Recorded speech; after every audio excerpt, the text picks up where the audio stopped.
പ്രിയപ്പെട്ട സുഹൃത്ത് നമസ്കാരം. JDS കറണ്ട് അഫേഴ്സിലേക്ക് സ്വാഗതം.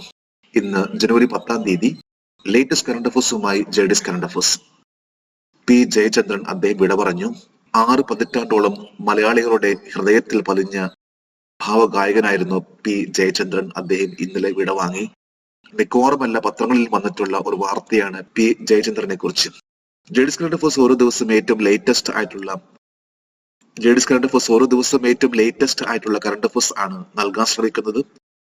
ഇന്ന് ജനുവരി 10 നമുക്ക് ഇന്നത്തെ ലേറ്റസ്റ്റ് ആയിട്ടുള്ള കറണ്ട് അഫേഴ്സിലേക്ക് പോകാം. ഒരു ന്യൂസ് ഹെഡിംഗ് ആണ് Ujala 10 years of energy efficient lighting. Ujala ഊർജ്ജക്ഷമതയുള്ള ലൈറ്റിംഗിന്റെ 10 വർഷങ്ങൾ. ലേറ്റസ്റ്റ് ആയിട്ടുള്ള ഒരു കറണ്ട് അഫേഴ്സ് ആണിത്. നമുക്ക് ഈ കറണ്ട് അഫേഴ്സിന്റെ ഡീറ്റെയിൽസിലേക്ക് പോകാം. പ്രധാനമന്ത്രി നരേന്ദ്രമോദി ഉജാല പദ്ധതി ആരംഭിച്ച തീയതി ഏത്? 2015 ജനുവരി 5. ഇന്നിപ്പോൾ 2025 അതായത് 10 വർഷം മുമ്പ് ആരംഭിച്ചിട്ടുള്ള ഒരു സ്കീം ആയിരുന്നു ഉജാല സ്കീം. ഒരു 10 വർഷം കഴിഞ്ഞിരിക്കുന്ന ഈ സ്കീം 2015 ജനുവരി 5 ഉജാല എന്ന പദ്ധതി ഇന്ത്യൻ പ്രൈം മിനിസ്റ്റർ നരേന്ദ്രമോദി അന്ന് ആരംഭിച്ചിട്ടുള്ളത്. എല്ലാവർക്കും താങ്ങാനാവുന്ന വിലയുള്ള LED പദ്ധതിയുടെ ഉന്നത ജ്യോതിയുടെ ലക്ഷ്യം എന്തായിരുന്നു? താങ്ങാനാവുന്ന വിലയുള്ള LED ലൈറ്റുകൾ വഴി ഊർജ കാര്യക്ഷമത പ്രോത്സാഹിപ്പിക്കുക.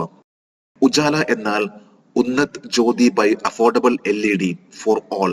ഉജാല എന്ന സ്കീം ആരംഭിച്ചത് 2015 ജനുവരി 5 പ്രധാനമായിട്ടും പറയുമ്പോൾ ഇതിന്റെ ലക്ഷ്യം എന്ന് പറഞ്ഞാൽ ടു പ്രൊമോട്ട് എനർജി എഫിഷ്യൻസി, ഊർജ കാര്യക്ഷമത പ്രോത്സാഹിപ്പിക്കുക ത്രൂ അഫോർഡബിൾ LED ലൈറ്റ്സ്, താങ്ങാനാവുന്ന വിലയുള്ള LED ലൈറ്റുകൾ വഴി. വീടുകളിൽ കത്തിക്കൊണ്ടിരുന്ന ആ യെല്ലോ ബൾബ്സ് ഇപ്പോൾ പൂർണ്ണമായിട്ടും ഇല്ല എന്ന് പറയാൻ സാധിക്കും. കാരണം ഇന്ന് എല്ലാവരും ഉപയോഗിക്കുന്ന ഒന്നാണ് LED ബൾബ്. 2015 ജനുവരി 5 ആരംഭിച്ചിട്ടുള്ള ആ ഒരു സ്കീം വളരെയധികം മാറ്റമാണ് മിക്കവാറുമല്ല വീടുകളിലും എവിടെയും കൊണ്ടുവന്നിട്ടുള്ളത്. 2025 ജനുവരി വരെ ഉജാല പദ്ധതിയിലൂടെ എത്ര LED ബൾബുകൾ വിതരണം ചെയ്തു? 36 കോടിയിലധികം. ഏറ്റവും ലേറ്റസ്റ്റ് ആയിട്ടുള്ള റിപ്പോർട്ട് അനുസരിച്ച് 36 കോടിയിലധികം LED ബൾബ് ആണ് 2015 മുതൽ ഡിസ്ട്രിബ്യൂട്ട് ചെയ്തിട്ടുള്ളത്. ഈ കണക്ക് ഏറ്റവും ലേറ്റസ്റ്റ് ആയിട്ടുള്ള 2025 ജനുവരിയിലെ കണക്കാണ്. 10 വർഷം കൊണ്ട് 36 കോടിയിലധികം LED ബൾബ് ആണ് ഡിസ്ട്രിബ്യൂട്ട് ചെയ്തിട്ടുള്ളത്. 2025 ജനുവരി വരെ ഊർജം ലാഭിക്കുന്നതിനും മുനിസിപ്പാലിറ്റികളുടെ പ്രവർത്തന ചെലവ് കുറയ്ക്കുന്നതിനുമായി എത്ര LED തെരുവ് വിളക്കുകളാണ് സ്ഥാപിച്ചത്? 1.34 കോടിയിലധികം LED തെരുവ് വിളക്കുകളാണ്.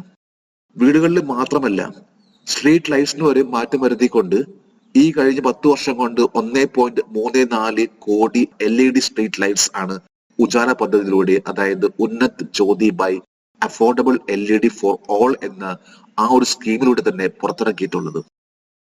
ഒരു ന്യൂസ് ഹെഡിംഗ് ആണ് prime minister to open Z Morh tunnel. Z Morh തുരങ്കം പ്രധാനമന്ത്രി ഉദ്ഘാടനം ചെയ്യും. ലേറ്റസ്റ്റ് ആയിട്ട് ഹിന്ദു പത്രത്തിൽ വന്നിട്ടുള്ള ഒരു വാർത്തയാണ്. ഇതിനെക്കുറിച്ച് നമുക്ക് ഡീറ്റെയിൽ ആയിട്ട് പോകാം. സെഡ്മോർ ടണൽ ഏത് 2 സ്ഥലങ്ങൾക്കിടയിലുള്ള ഒരു ഇടനാഴിയാണ്. 2025 ജനുവരി 13 തുറക്കും. കാശ്മീരും ലഡാക്കും. വരാൻ പോകുന്ന ജനുവരി 13 ഇന്ത്യൻ പ്രൈം മിനിസ്റ്റർ നരേന്ദ്രമോദി ഉദ്ഘാടനം ചെയ്യാൻ പോകുന്ന ഒരു ടണൽ ആണ് സെഡ്മോർ എന്ന ടണൽ. കാശ്മീർ ലഡാക്കിന്റെ ആ ഒരു ഇടനാഴിയിലൂടെ കടന്നു പോകുന്ന ഒരു ടണൽ ആണ് സെഡ്മോർ ടണൽ. ഇതിന്റെ ഉദ്ഘാടനമാണ് ജനുവരി 13. ജമ്മു കാശ്മീരിലെ ഏത് ജില്ലയിലാണ് സെഡ്മോർ ടണൽ? ഗന്ദർബാൽ ജില്ല. ജമ്മു കാശ്മീരിലെ ഗന്ദർബാൽ ഡിസ്ട്രിക്റ്റിലാണ്. കാശ്മീർ ആൻഡ് ലഡാക്കിന്റെ ആ ഇടനാഴിയിലൂടെ കടന്നു പോകുന്ന ഒരു ടണൽ ആണ് സെഡ്മോർ ടണൽ. സെഡ്മോർ ടണൽ ഏത് വിനോദസഞ്ചാര കേന്ദ്രവുമായി ബന്ധിപ്പിക്കുന്നു? സോനാമാർഗ് എന്ന ഒരു ഡെസ്റ്റിനേഷൻ ഉണ്ട്, ഒരു ഹിൽ സ്റ്റേഷൻ ഉണ്ട്. ആ ഒരു ഹിൽ സ്റ്റേഷനെ ബന്ധിപ്പിക്കുന്ന രീതിയിലുള്ള ഏറ്റവും ഷോർട്ടസ്റ്റ് ആയിട്ടുള്ള ഡിസ്റ്റൻസ് എത്തിക്കുന്ന രീതിയിലുള്ള ഒരു ടണൽ ആണ് സെഡ്മോർ ടണൽ. ഇതിന്റെ ഉദ്ഘാടനമാണ് ജനുവരി 13. പുതുതായി നിർമ്മിച്ച സെഡ്മോർ ടണലിന്റെ നീളം എത്ര? 6.5 കിലോമീറ്റർ. ഇപ്പോൾ ലേറ്റസ്റ്റ് ആയിട്ട് നിർമ്മിച്ച വരാൻ പോകുന്ന ജനുവരി 13 ഉദ്ഘാടനം ചെയ്യാൻ പോകുന്ന ജമ്മു കാശ്മീരിലെ ഈ ടണലിന്റെ നീളം എന്ന് പറഞ്ഞാൽ 6.5 കിലോമീറ്റർ ആണ്. ഏതാണ്ട് 2400 കോടി രൂപ മുടക്കിയിട്ടുള്ള ഒരു ടണൽ. പ്രധാനമായിട്ടും പറയുമ്പോൾ സോനാമാർഗ് എന്ന ടൂറിസ്റ്റ് ഡെസ്റ്റിനേഷനെ കൂടുതലായിട്ട് ടൂറിസം പരിപോഷിക്കുക എന്ന ഒരു ലക്ഷ്യം കൂടിയാണ് ഈ ഒരു പുതിയ ടണൽ കൊണ്ട് ഉദ്ദേശിക്കുന്നത്. ഒരു ന്യൂസ് ഹെഡിംഗ് ആണ് Tuhin Kanta Pandey takes charge as revenue secretary. Revenue സെക്രട്ടറിയായി തുഹിൻ കാന്ത പാണ്ഡെ ചുമതലയേറ്റു. ഒരു വളരെ ഇമ്പോർട്ടന്റ് ആയിട്ടുള്ള ഒരു പോസ്റ്റ് എന്ന് പറയുമ്പോൾ അത് റവന്യൂ സെക്രട്ടറിയാണ്. തുഹിൻ കാന്ത പാണ്ഡെ അതിന്റെ ചുമതല ഏറ്റെടുത്തു. നമുക്ക് ഈ കറണ്ട് അഫയേഴ്സിന്റെ ഡീറ്റെയിൽസിലേക്ക് പോകാം. ധനകാര്യ മന്ത്രാലയത്തിൽ റവന്യൂ സെക്രട്ടറിയായി 2025 ജനുവരി 9 ആരാണ് ചുമതലയേറ്റത്? തുഹിൻ കാന്ത പാണ്ഡെ. തുഹിൻ കാന്ത പാണ്ഡെ മിനിസ്ട്രി ഓഫ് ഫിനാൻസിലെ ഏറ്റവും ടോപ്പ് ലെവൽ വരുന്ന റവന്യൂ സെക്രട്ടറി ആയിട്ട് ഈ കഴിഞ്ഞ ജനുവരി 9, അതായത് ഇന്നലെ ചുമതലയേറ്റെടുത്തു. അദ്ദേഹത്തിന്റെ അപ്പോയിന്റ്മെന്റ് കമ്മിറ്റി ജനുവരി 8 കൺഫേം ചെയ്തിരുന്നു.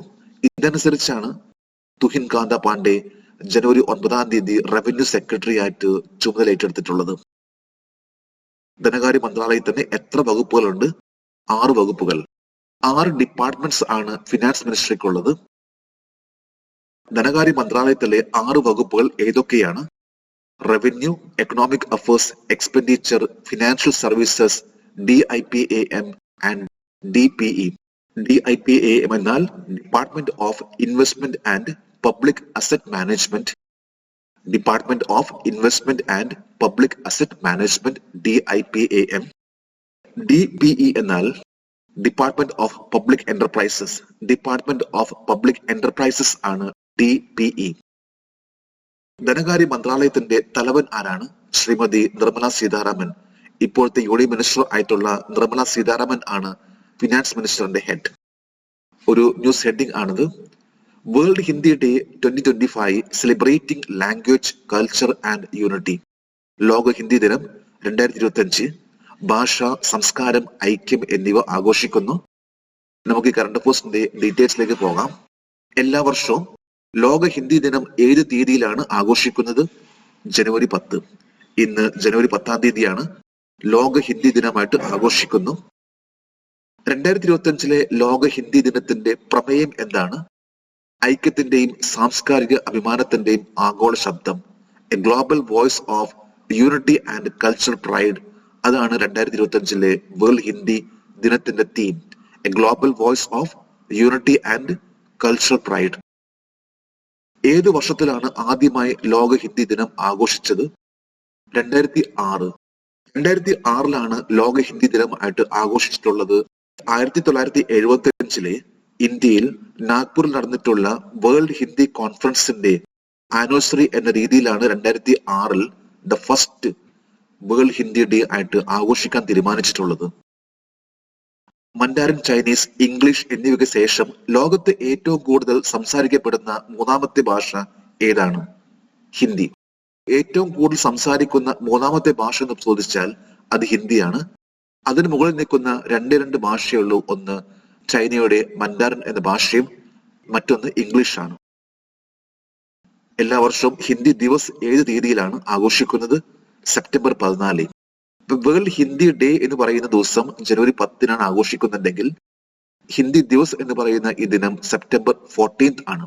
ഇപ്പൊ രണ്ടിനും 2 ഡേറ്റ് ആണ് എന്ന് നമ്മൾ ഓർക്കുക. Hindi day 10th January, Hindi Divas September 14. ഒരു ന്യൂസ് ഹെഡിംഗ് ആണ് flamingo festival to begin on January 18. Flamingo festival ജനുവരി 18 ആരംഭിക്കും. ഫ്ലാമിംഗോ എന്ന് പറഞ്ഞാൽ എന്താണ്? ഒരു പക്ഷിയാണല്ലേ. തണുപ്പ് കൂടുമ്പോൾ ഓരോ രാജ്യങ്ങളിലേക്കും പറക്കുന്ന, ഓരോ സ്ഥലങ്ങളിലേക്കും അതിന് പറ്റുന്ന സ്ഥലങ്ങളിലേക്ക് പറക്കുന്ന ഒരു പക്ഷിയാണ് ഫ്ലാമിംഗോ. കൂട്ടമായിട്ട് പറക്കുന്ന, രാത്രികളിൽ മാത്രം പറക്കുന്ന ആ പക്ഷി 40 മൈൽസ് പെർ ഹവർ പറക്കാൻ സാധിക്കുന്ന രീതിയിലുള്ള ഒരു പക്ഷിയാണ് ഫ്ലാമിംഗോ. നമുക്ക് ഈ കറണ്ട് അഫയേഴ്സിന്റെ ഡീറ്റെയിൽസിലേക്ക് പോകാം. ഇന്ത്യയിലെ ഏത് ജില്ലയിലാണ് ഫ്ലാമിംഗോ ഫെസ്റ്റിവൽ 2025 ജനുവരി 18 മുതൽ ജനുവരി 20 വരെ നടത്തുന്നത്? തിരുപ്പതി ജില്ല. ഇപ്പൊ തിരുപ്പതി ജില്ലയിൽ നടക്കാൻ പോകുന്ന ഒരു ഫെസ്റ്റിവൽ ആണ് ജനുവരി 18 മുതൽ ജനുവരി 20 വരെ ഫ്ലാമിംഗോ ഫെസ്റ്റിവൽ. ഫ്ലാമിംഗോ ഫെസ്റ്റിവൽ 2025 ഏത് തരം ആളുകളെ ഉദ്ദേശിച്ചുള്ളതാണ്? Nature lovers and bird watchers. പ്രകൃതി സ്നേഹികളും പക്ഷി നിരീക്ഷകർക്കും വേണ്ടി മാത്രം ഉള്ള ഒരു ഫെസ്റ്റിവൽ ആണ് ഫ്ലാമിംഗോ ഫെസ്റ്റിവൽ. ഈ സീസണിൽ എത്ര തരം പക്ഷികൾ ഈ പ്രദേശത്ത് പറക്കുമെന്ന് പ്രതീക്ഷിക്കുന്നു? 200 വെറൈറ്റീസ് ഓഫ് ബേർഡ്സ്. ഏതാണ്ട് 200-ലധികം ഇനം പക്ഷികൾ ആണ് ഈ ഒരു ഫ്ലാമിംഗോ ഫെസ്റ്റിവലിൽ ഇവിടെ വരുമെന്ന് പ്രതീക്ഷിക്കുന്നത്.